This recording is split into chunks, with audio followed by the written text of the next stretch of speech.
আস্তে আস্তে এসো। এই তো বাড়ি চলে এসছো, এবার শান্তি তো? খুব ভালো লাগছে তাই তো? চলো ওখানে গিয়ে বসবে, চলো এসো। দাদা দাদা কি আশ্চর্য! আমি কিন্তু হাঁটি হাঁটি আনতে বারণ করেছিলাম। আর একটা হুইল চেয়ার হলেই তো হতো, তাই না? তুমি একটু ছাড়ো তো। তুমি না না দাঁড়া দাঁড়া দাঁড়া, বাবা বসো, আমি তোমাকে ধরছি, কিচ্ছু হবে না। এসো এসো বসো, বসো বসো বসো, একদম একদম চিন্তা করো না, বসো বসো বসো। বলছি সরো তো। বাবা বাবা আপনি একটু গরম কফি খান না, মানে গরম কিছু খেলে কিন্তু আপনার গলায় খুব আরাম লাগবে। ডাক্তার তো প্রেসক্রিপশনে লিখে দিয়েছে বাবা, কফি খেতে কোনো অসুবিধা নেই। দাদু এসে গেছে, দাদু এসে গেছে। আরে আস্তে আস্তে, এখন না না না, শোনো মা, শোনো, দাদুর গলায় তো খুব বড় একটা অপারেশন হয়েছে, দাদু এখন হাসপাতাল থেকে ফিরলো, দাদুকে একটু আরাম করে বসতে দাও, তারপর কেমন? তুমি এখানে বসো, বসো। এই ময়না, এখানে বাবার ওষুধগুলো আছে, হ্যাঁ এগুলো ধরো। বাবা কোন ওষুধটা কখন খাবেন সেটা ভালো করে দেখে তুমি ওষুধগুলো খাবে, কেমন?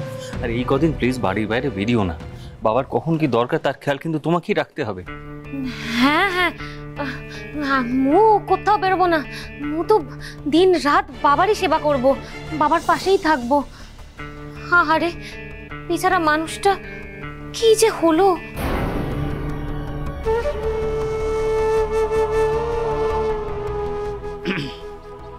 বৌদি, তোমাকে আর কি বলবো, তুমি তো সবকিছুই বোঝো, কিন্তু তবু এই কদিন চেষ্টা করো ওই পার্টি পার্লার এই সমস্ত জায়গায় না যেতে।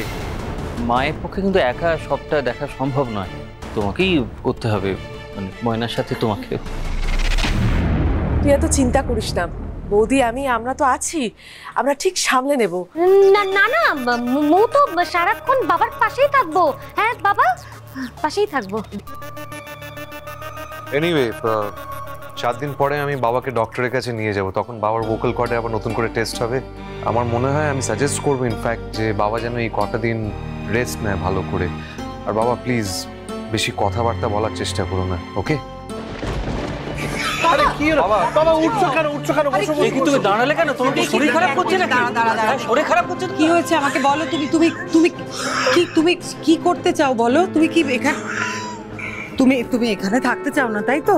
তুমি ঘরে যাবে? আচ্ছা ঠিক আছে তুমি শান্ত হও। হ্যাঁ বাবা, তুমি ঘরে গিয়ে রেস্ট নাও।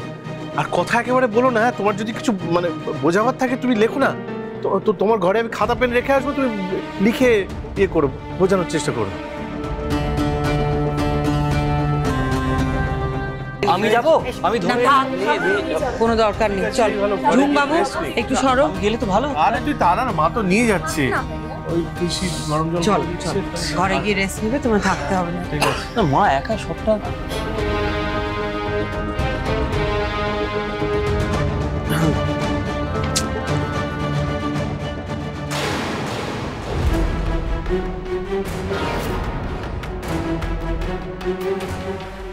এগুলো তোমার সাথে আমার একটা কথা আছে। এই যে তোমার বউ তোমার সামনেই দাঁড়িয়ে আছে না, তাকে খুব ভালো করে একটা কথা বুঝিয়ে দাও। বাবার এখন যা শারীরিক কন্ডিশন, সে যেন কোনোভাবেই বাবার সামনে না যায়।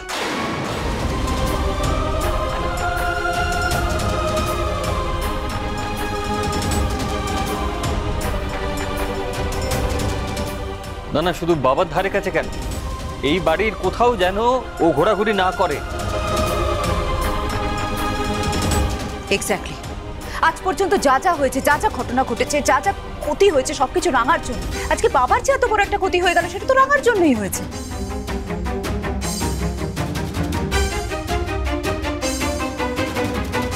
একদম। একলব্য, তুই এবার ভেবে দেখ এই বউকে নিয়ে তুই কি করবি। তুই একবার ভেবে দেখ, দিনের পর দিন এইভাবে মিথ্যে কথা বল, আমাদের পরিবারের প্রত্যেকের জীবন নিয়ে রাঙা তো ছিনিমিনি খেলছে। ও তো মারতে চাইছে আমাদের পরিবারের সবাইকে, ও মারতে চায়, এটাই ওর প্ল্যানিং। তুই এটাই চাস তাই না রাঙা? আসলে কি বলতো, দু একটা মেডেল পেয়ে না মেডেল পাওয়ার লোভ জেগেছে। তাই তো, তাই তো, পুলিশের কাছ থেকে বাহাদুরি মেডেল পাওয়ার জন্য তো এসব করছিস, তাই না রাঙা?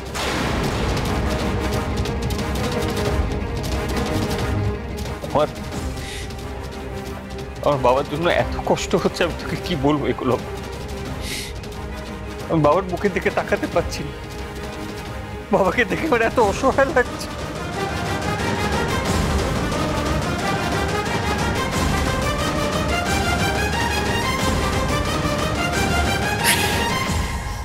সব তোর জন্য হয়েছে রাঙা, সবটা তোর দোষ।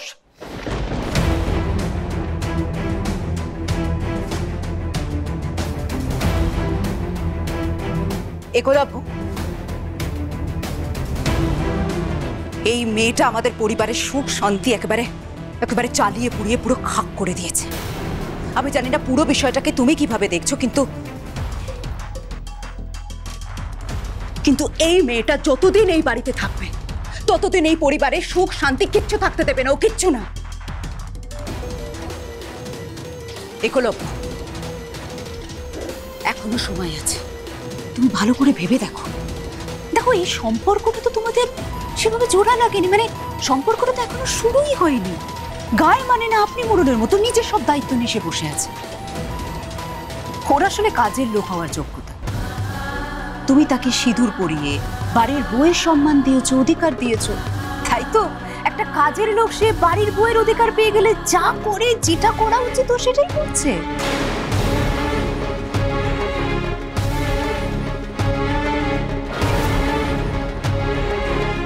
একলব্য,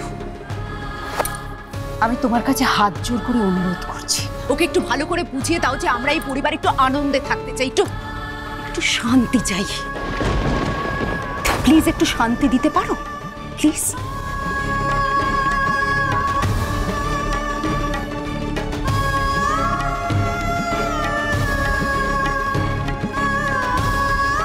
ভাই ভাই তুই শোন, আচ্ছা তুই আমাকে একটা কথা বলতো, তোর বিয়ের আগে আমাদের বাড়িতে কি কোনো সমস্যা ছিল, কোনো ঝামেলা ছিল? তুই আমাকে বল।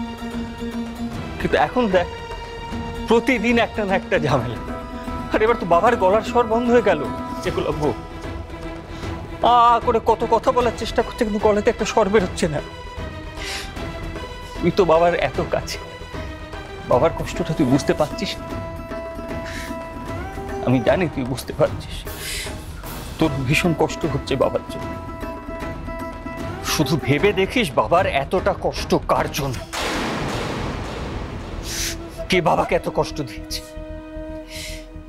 একটা লোক যে হই হই করতে ভালোবাসে, সারা জীবন কত আড্ডা মেরেছে, অফিসে বাড়িতে পাড়ায় আড্ডা গল্প, কত কথা বলেছে, কথা করতে পারছে না। এগুলো তার কথা একেবারে বাকু।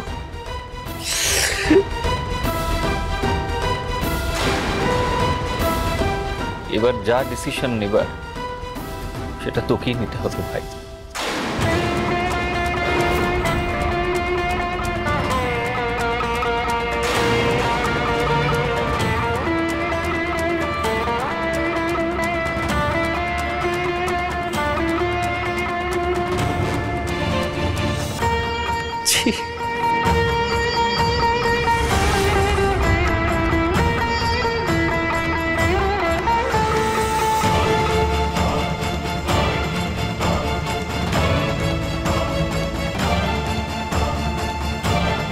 সপো চলো।